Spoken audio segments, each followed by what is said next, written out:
पिछले वीडियो में हम लोगों ने डिजुलेशन चैप्टर स्टार्ट किया था, तो उसका रियलाइजेशन अकाउंट, उसका फॉर्मेट हमने देखा था कि रियलाइजेशन अकाउंट में क्या क्या चीजें आती है और किस साइड आती है, डेबिट क्रेडिट। इसके बाद अब इसमें आगे का मैं आपको बता रहा हूँ पार्टनर्स कैपिटल अकाउंट, कि जब फर्म डिसॉल्व होती है तो पार्टनर्स कैपिटल अकाउंट में क्या क्या आएगा, और जब करंट अकाउंट भी बनाना हो तो करंट अकाउंट में क्या आएगा। तो ये देखिए पार्टनर्स कैपिटल अकाउंट, इसका फॉर्मेट आपको बताने जा रहा हूं मैं।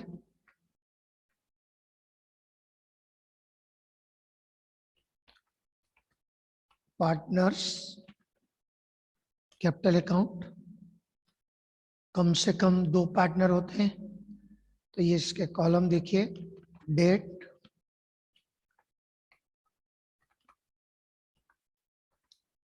पर्टिकुलर, और एक छोटा सा कॉलम होता है जर्नल फोलियो। और उसके बाद कम से कम 2 पार्टनर होते हैं, जैसे एक्स और वाई 2 पार्टनर है तो ये एक्स और वाई दोनों के लिए अलग अलग अमाउंट का कॉलम। सेम यही कॉलम क्रेडिट में, और ये डेबिट के लिए हो गया, सेम वैसे ये क्रेडिट के लिए भी। पार्टनर्स कैपिटल अकाउंट, ये डेबिट साइड और ये लिख दिया हमने credit side.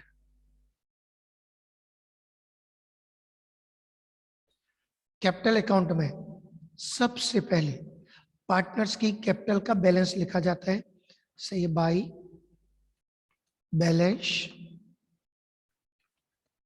Brought down. Question में यदि डेबिट बैलेंस दिया हो तो डेबिट में, क्रेडिट बैलेंस दिया हो तो क्रेडिट में। वैसे ज्यादातर पार्टनर्स कैपिटल का क्रेडिट बैलेंस होता है, तो क्रेडिट में लिख दिया जाता है बैलेंस ब्रॉट डाउन। यदि हमको क्वेश्चन में कोई रिजर्व फंड वगैरह दिया हो, तो फर्म बंद हो रही है तो जो भी रिजर्व फंड है वो पार्टनर में डिस्ट्रीब्यूट कर दिया जाता है उनके प्रॉफिट शेयरिंग रेशियो में, बाई रिजर्व फंड। जो भी प्रॉफिट शेयरिंग रेशियो दिया है उसमें डिस्ट्रीब्यूट हो जाएगा, और यदि प्रॉफिट शेयरिंग रेशियो नहीं दिया है तो उनके इक्वल रेशियो में डिस्ट्रीब्यूट होगा। यदि क्वेश्चन में बैलेंस शीट में कोई पहले से एक्यूमुलेटेड प्रॉफिट दिया हुआ है, प्रॉफिट एंड लॉस अकाउंट का कोई प्रॉफिट, तो वो भी पार्टनर में डिस्ट्रीब्यूट कर दिया जाता है। प्रॉफिट एंड लॉस अकाउंट के नाम से जो भी प्रॉफिट दिया हो पार्टनर में डिस्ट्रीब्यूट हो जाएगा उनके प्रॉफिट शेयरिंग रेशियो में। प्रॉफिट शेयरिंग रेशियो नहीं दिया हो तो इक्वल रेशियो। इसके बाद हमने रियलाइजेशन अकाउंट बनाया था, तो उसके डेबिट में लिखे थे कि पार्टनर्स कोई लायबिलिटी ले लेता है, यदि लायबिलिटी को पार्टनर्स पे करता है तो रियलाइजेशन के डेबिट में, इधर आता है क्रेडिट में, बाई रियलाइजेशन अकाउंट, लायबिलिटी पे। तो जो पार्टनर पे करता है उसके नाम से रियलाइजेशन के क्रेडिट में और कैपिटल अकाउंट के डेबिट में। यदि हमको रियलाइजेशन अकाउंट में प्रॉफिट हुआ है तो वो प्रॉफिट हम रियलाइजेशन अकाउंट के डेबिट में लिखे थे। ये देखिए सबसे नीचे में, टू पार्टनर्स करंट या कैपिटल अकाउंट, जो भी रियलाइजेशन का प्रॉफिट होता है तो कैपिटल अकाउंट में इसको क्रेडिट में लिखते हैं, बाई रियलाइजेशन अकाउंट। जो भी रियलाइजेशन का हमने प्रॉफिट कैलकुलेट किया था वो।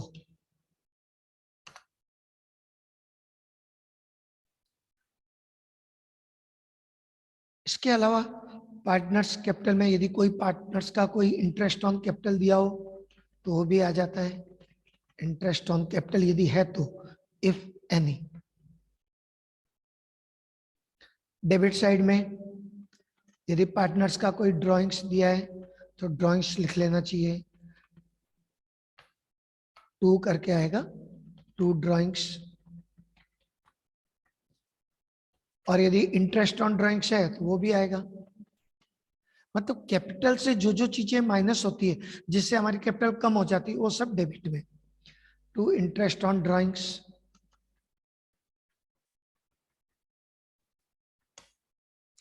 इसके बाद यदि कोई क्वेश्चन में हमको एक्यूमुलेटेड लॉस दिया, प्रॉफिट एंड लॉस अकाउंट का लॉस, तो वो भी पार्टनर में डिस्ट्रीब्यूट हो जाता है।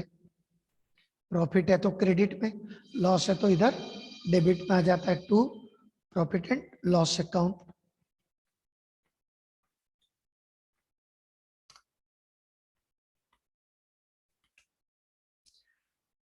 हमने जब रियलाइजेशन अकाउंट बनाया था,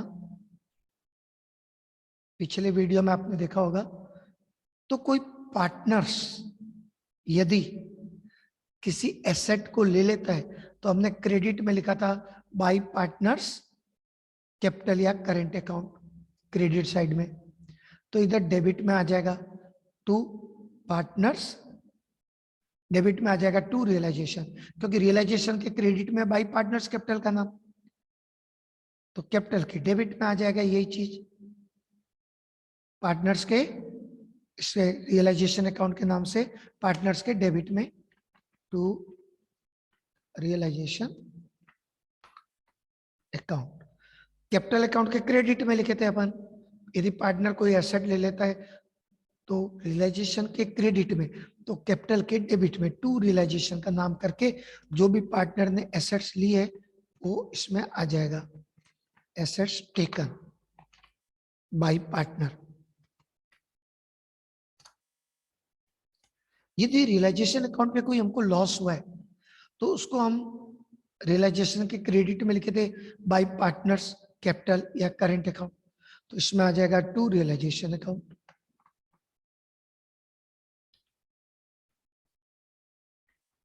लॉस ऑन रियलाइजेशन।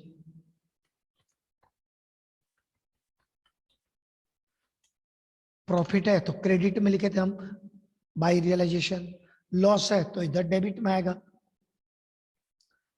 अब यहां पर देखिए कि हमने जो भी रिजर्व फंड है, कोई प्रॉफिट है या कोई रियलाइजेशन का प्रॉफिट है, ये सब पार्टनर्स के कैपिटल के क्रेडिट में लिख दिया हमने।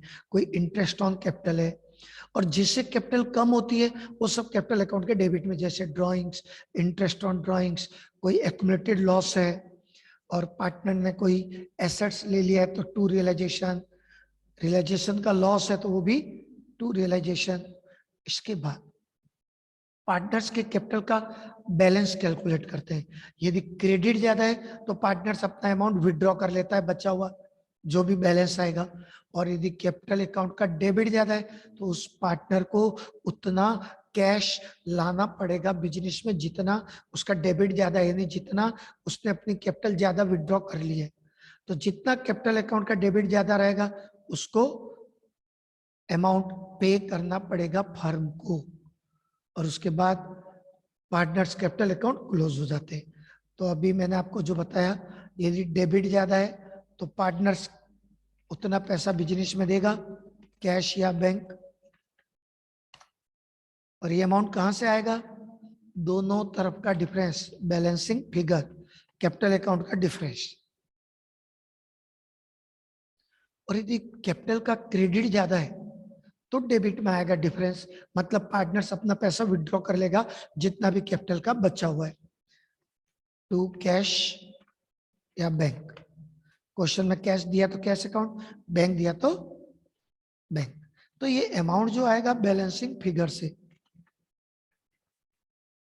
तो दोनों में से कोई एक, डेबिट ज्यादा है तो बाई कैश, क्रेडिट ज्यादा है तो टू कैश या बैंक।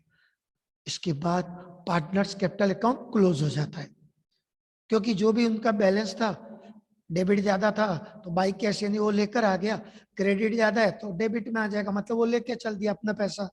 इसके बाद इसके अकाउंट क्लोज हो जाते हैं, कैपिटल के अकाउंट, सभी पार्टनर्स का capital account close.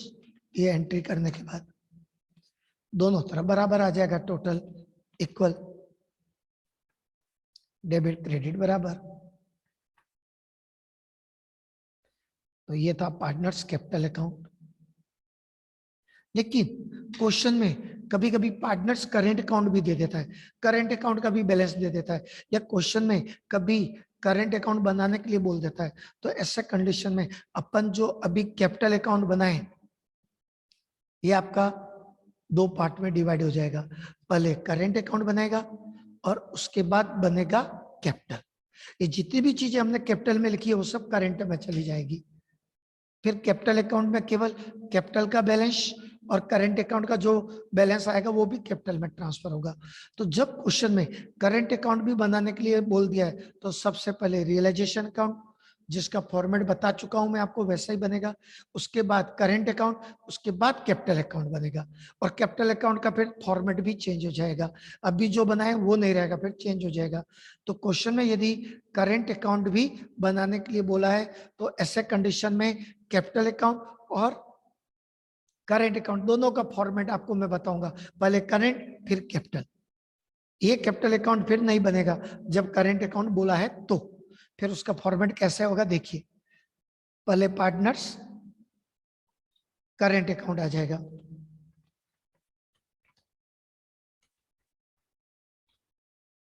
Partners current account. Format तो उसका वैसे ही रहता है जैसे हमने कैपिटल का बनाया है।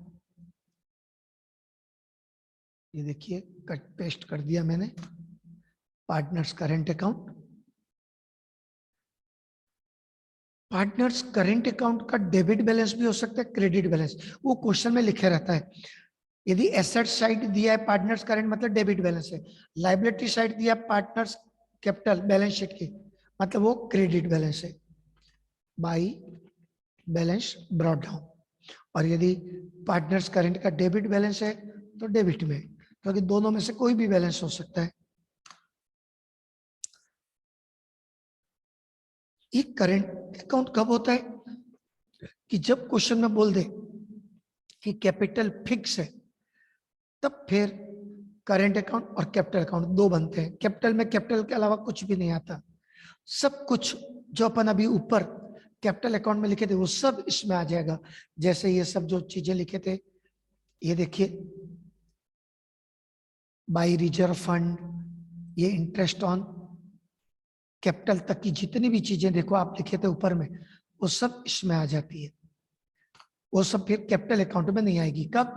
जब कैपिटल फिक्स है, यानी कि जब क्वेश्चन में करंट अकाउंट बनाने के लिए बोला है तो कैपिटल अकाउंट में ये सब चीजें नहीं आएगी, ये सब चीजें आपकी यहाँ पर आ जाएगी, कैपिटल की बजाय करंट अकाउंट में आ जाएगी। ये देखिए रिजर्व फंड, उसके बाद बाई प्रॉफिट एंड लॉस, जो भी प्रॉफिट है, बाई रियलाइजेशन, जो भी लायबिलिटी पार्टनर ने पे किया है, फिर रियलाइजेशन का जो भी प्रॉफिट लॉस है वो यहाँ ट्रांसफर होगा कैपिटल की बजाय, और इंटरेस्ट ऑन कैपिटल, ये सब चीजें करंट अकाउंट में आ गई। अब ये सब कैपिटल अकाउंट में नहीं आएगी। इस कंडीशन में कैपिटल अकाउंट कैसे बनेगा वो भी बताऊंगा मैं आपको अभी।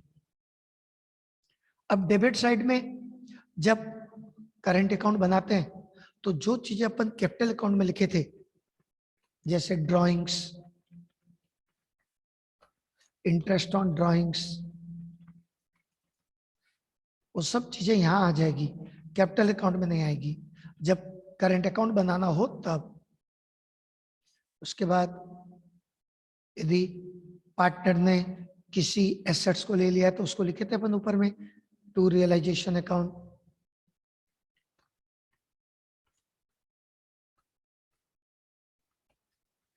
Assets taken by partner.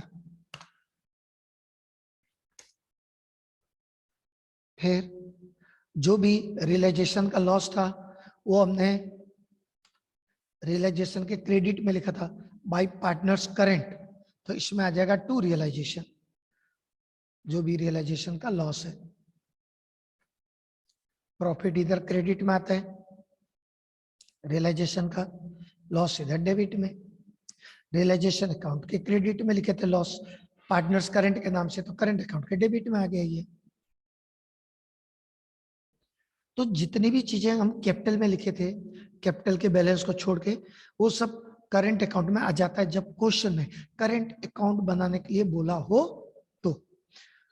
उसके बाद अब करंट अकाउंट को कैसे क्लोज करेंगे, तो पार्टनर्स करंट अकाउंट का बैलेंस आपका कैपिटल अकाउंट में ही ट्रांसफर होगा, इसमें कोई टू कैश या बाई कैश नहीं होगा।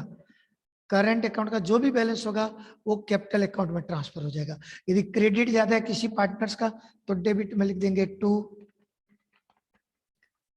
यदि करंट अकाउंट का क्रेडिट ज्यादा है तो डेबिट में लिख देंगे 2 पार्टनर्स कैपिटल अकाउंट, क्योंकि कैपिटल अकाउंट में ट्रांसफर कर रहे हैं अपन इसके बैलेंस को। बैलेंसिंग फिगर से ये अमाउंट कैलकुलेट होगा, दोनों तरफ का डिफरेंस। और यदि किसी पार्टनर्स के करंट अकाउंट का डेबिट ज्यादा है तो क्रेडिट में लिख देंगे by partners capital account. Amount दोनों तरफ का डिफरेंस, बैलेंसिंग फिगर। तो अभी हमने क्या किया, करंट अकाउंट को क्लोज करने के लिए यदि उसका क्रेडिट ज्यादा है तो डेबिट में लिख दिए 2 पार्टनर्स कैपिटल, डेबिट ज्यादा है तो क्रेडिट में लिख दिए by partners capital.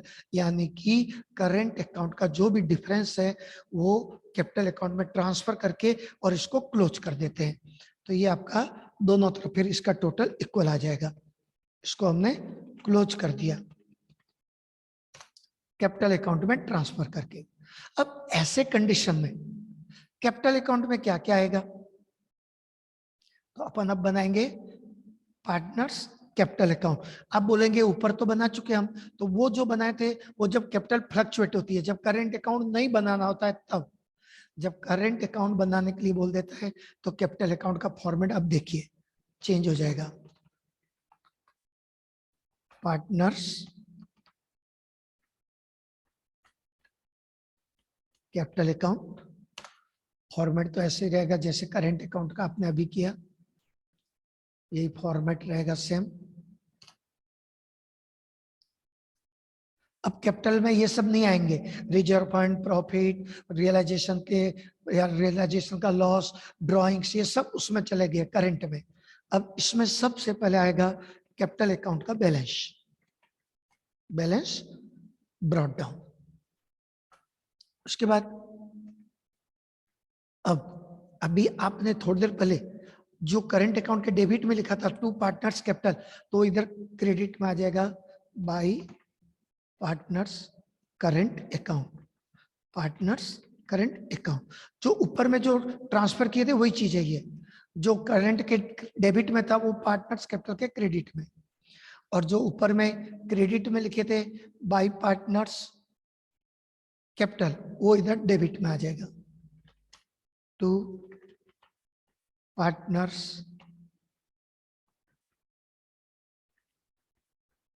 Current account. बस अब इसके अलावा कैपिटल अकाउंट में कुछ भी नहीं आएगा जब करंट अकाउंट बनाते हैं तब। तो अब ये क्या कैसे क्लोज होगा, तो इसका क्रेडिट ज्यादा है तो पार्टनर्स अपना पैसा विड्रॉ कर लेगा और डेबिट में लिख देंगे टू कैश या बैंक अकाउंट,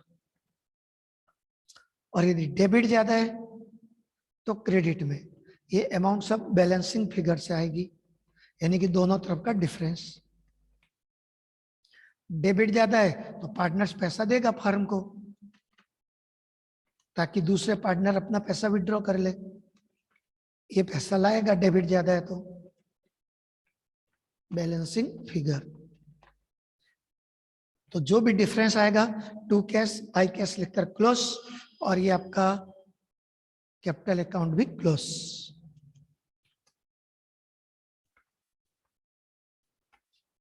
दोनों तरफ टोटल इक्वल।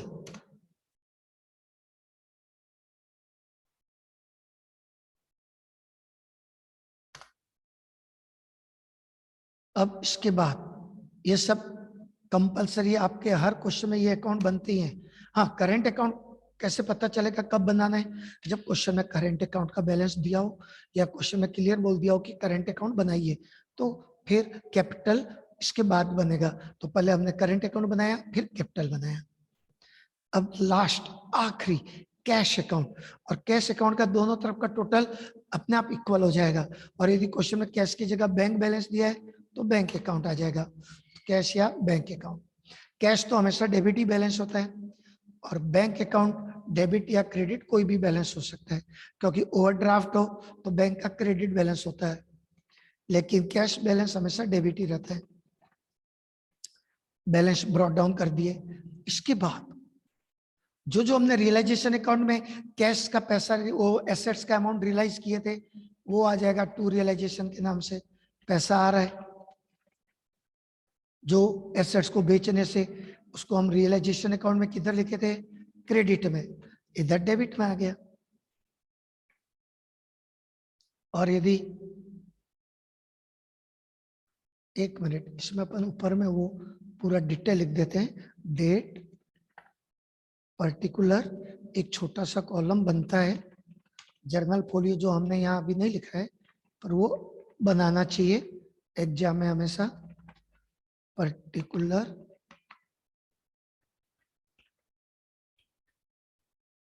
और ये अमाउंट, ये कॉलम हमेशा बनाना चाहिए, फॉर्मेट पूरा बनाना चाहिए हमेशा। ऊपर में डेबिट क्रेडिट जो लिखते हैं वो सब भी लिख देना चाहिए। डेबिट, इधर क्रेडिट, फॉर्मेट हमेशा कंप्लीट रहना चाहिए ताकि मार्क्स ना कटे हमारा। अब हमने सबसे पहले ओपनिंग बैलेंस लिखा कैश का, फिर एसेट्स जो रियलाइज हुई हमको बेचने से पैसा, रियलाइजेशन के क्रेडिट में था, इधर डेबिट में आ गया। उसके बाद हम जो पेमेंट करते हैं वो रियलाइजेशन के डेबिट में लिखते हैं। क्रेडिटर्स का पेमेंट, एक्सपेंसेस का पेमेंट, तो इधर क्रेडिट में आ जाता है बाई रियलाइजेशन के नाम से। रियलाइजेशन के डेबिट में था वो।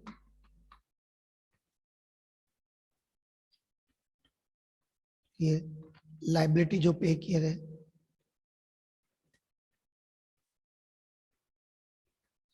कोई एक्सपेंसेस है तो उसको भी पे करते हैं तो वो भी बाई रियलाइजेशन के नाम से आ जाएगा। जो भी एक्सपेंसेस क्वेश्चन में दिए हुए हैं डिजोल्यूशन के या रियलाइजेशन के, जब फर्म बंद होती है तो खर्चे हो सकते हैं, उसका पेमेंट। अब इसके बाद क्वेश्चन में यदि पार्टनर्स लोन दिया है तो उसके भी एंट्री यहीं पे होती है, क्योंकि उसकी जर्नल होती है partners loan account debit to cash या बैंक, तो वो भी इधर ही आएगा। क्योंकि पार्टनर्स लोन रियलाइजेशन में कभी भी ट्रांसफर नहीं होगा। भले उसकी वाइफ का लोन वहां पे ट्रांसफर हो जाता है, लेकिन उसका खुद का लोन है पार्टनर का, तो उसका पेमेंट यहीं पे आएगा। पार्टनर्स लोन, ये उसका भी पेमेंट हो गया। अब आप लोगों ने थोड़ी देर पहले कैपिटल अकाउंट जब बनाया था तो उसको क्लोज करने के क्या लिखा था? क्रेडिट ज्यादा है तो डेबिट में लिखे थे टू कैश या बैंक, डेबिट ज्यादा है तो क्रेडिट में लिखे थे अपन बाई कैश या बैंक। तो कैश अकाउंट में भी उसकी एंट्री करनी पड़ेगी। तो कोई पार्टनर के कैपिटल में क्रेडिट में लिखे टू कैश या बैंक, तो इधर डेबिट में आएगा, मतलब पार्टनर पैसा दे रहा है उतना। Partners capital account, partners capital account, जितना भी पार्टनर पैसा दे रहा है, यदि उसकी कैपिटल का डेबिट ज्यादा था तो क्रेडिट में लिखे थे वो। अब जो पार्टनर्स के क्रेडिट में लिखे थे तो टू कैश या बैंक, वो इधर, जो डेबिट में लिखे थे कैपिटल के, वो इधर क्रेडिट में आएगा। डेबिट वाला क्रेडिट में और जो क्रेडिट में था वो इसके डेबिट में। बाई पार्टनर्स कैपिटल अकाउंट, तो जो चीज हमने कैपिटल अकाउंट में टू कैश बाई कैश लिखी थी वो इसके इधर अपोजिट में आ जाता है एंट्री, क्योंकि journal entry partners capital to cash withdraw करेगा तो, और लाएगा तो cash account debit to partners capital. अब देखिए, ये जब आप कैश अकाउंट में सभी ट्रांजैक्शन रिकॉर्ड कर देंगे कैश से रिलेटेड, उसके बाद कैश अकाउंट पूरा क्लोज हो जाएगा, क्योंकि फार्म ही बंद हो रही है, अब कैश का कोई बैलेंस नहीं बचेगा। तो इसके दोनों तरफ का टोटल इक्वल हो जाएगा। यदि टोटल इक्वल नहीं आ रहा है तो इसका मतलब है कहीं कहीं आपका कुछ ट्रांजैक्शन में पोस्टिंग में गड़बड़ है। कैश अकाउंट अपना आप इक्वल हो जाएगा जब आप सब कैश के ट्रांजैक्शन लिख देंगे इसमें। तो जब फर्म डिसॉल्व होती है तो हमने आपको बताया कि सबसे पहले मेन रियलाइजेशन अकाउंट, फिर कैपिटल अकाउंट और कैश अकाउंट, और यदि करंट अकाउंट भी बोलता है तो फिर पहले रियलाइजेशन, फिर दूसरा करंट अकाउंट, तीसरा कैपिटल और चौथा कैश। बस ये मेन अकाउंट है डिसॉल्यूशन का। तो ये इसका बेसिक कॉन्सेप्ट है, इसको आप ध्यान रखेंगे तो क्वेश्चन आपके बहुत इजीली बन जाएंगे इसमें। तो इसकी प्रैक्टिस कीजिएगा आप लोग।